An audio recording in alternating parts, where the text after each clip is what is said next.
Welcome to Kumari தென்றல்.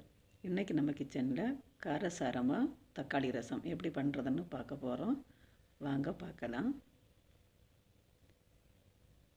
தக்காளி ரசம் பண்ணுறதுக்கு நான் ஒரு இடி உரலில் 1 ஸ்பூன் அளவுக்கு மிளகும் அப்புறமா 1 ஸ்பூன் அளவுக்கு சீரகம் எடுத்துட்டு இதை நல்லா தட்டி எடுத்துடலாம்.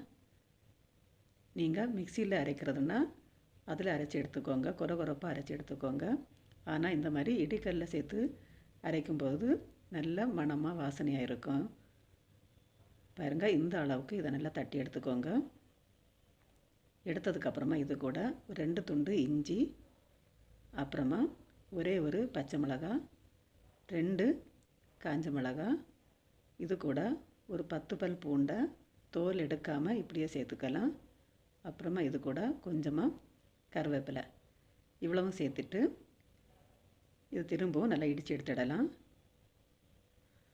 ரொம்ப நைஸாக எடுக்க வேண்டாம், கொஞ்சம் கொரகொரப்பாக இருக்கிற மாதிரி இடித்து எடுத்துக்கோங்க. பாருங்கள், இந்த அளவுக்கு இதை தட்டி எடுத்துக்கிட்டால் போதும்.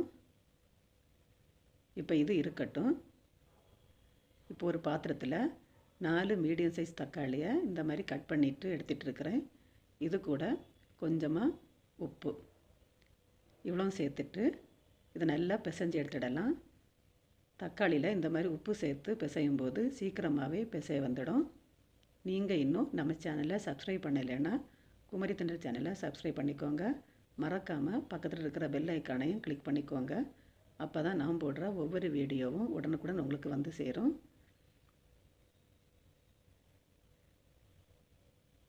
பாருங்கள், இந்த அளவுக்கு நல்லா பிசைஞ்சு எடுக்கணும். இப்போ இந்த அளவுக்கு பிசைஞ்சதுக்கு அப்புறமா நான் ஒரு நெல்லிக்காய் அளவு சைஸ் புளியை தண்ணியில் கரைச்சிட்டு எடுத்து வச்சிட்டு இருந்தேன். இதை இப்போ இதில் சேர்த்துடலாம்.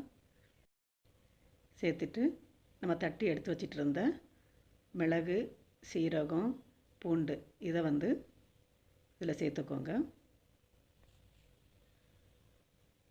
சேர்த்ததுக்கப்புறமா கொஞ்சமாக பெருங்காயத்தூள், இது கூட கொஞ்சம் மஞ்சள் தூள்,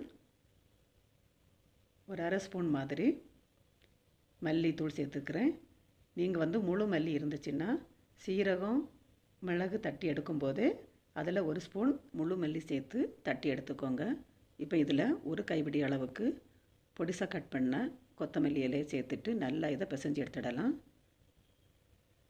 எந்த அளவுக்கு பிசைய முடியுமோ அந்த அளவுக்கு நல்லா இதை பிசைஞ்சு எடுத்துக்கோங்க. இந்த மாதிரி பிசைஞ்சு எடுத்ததுக்கப்புறமா உங்களுக்கு ரசம் எந்த அளவுக்கு வேணுமோ அந்த அளவுக்கு இதில் தண்ணி சேர்த்துக்கலாம்.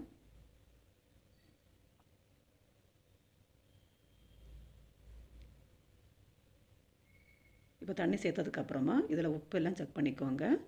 இப்போ இது இருக்கட்டும். இப்போ ஒரு கடாய் சூடானதும் கொஞ்சமாக எண்ணெய் சேர்த்துட்டு எண்ணெய் நல்லா சூடாகி வந்ததுக்கப்புறமா இதில் கொஞ்சமாக கடுகு, அப்புறமா கொஞ்சம் வெந்தயம் இவ்வளோ சேர்த்துட்டு ஒரு 4 காஞ்ச மிளகாய் சேர்த்துடலாம். இப்போ இந்த கடுகும் வெந்தயமும் நல்லா பொரிஞ்சு வரட்டும்.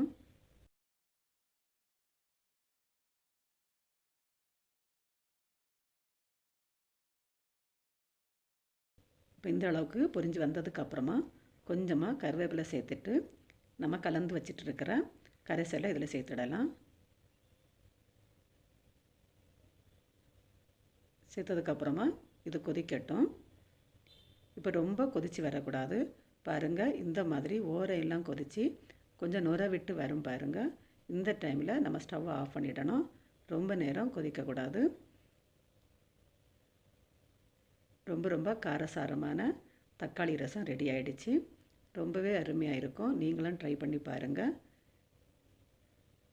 ட்ரை பண்ணி பார்த்து எப்படி இருந்துச்சுன்னு கமெண்ட்டில் சொல்லுங்கள். மீண்டும் இன்னொரு ரெசிபியோடு உங்களை சந்திக்கிறேன். நன்றி, வணக்கம்.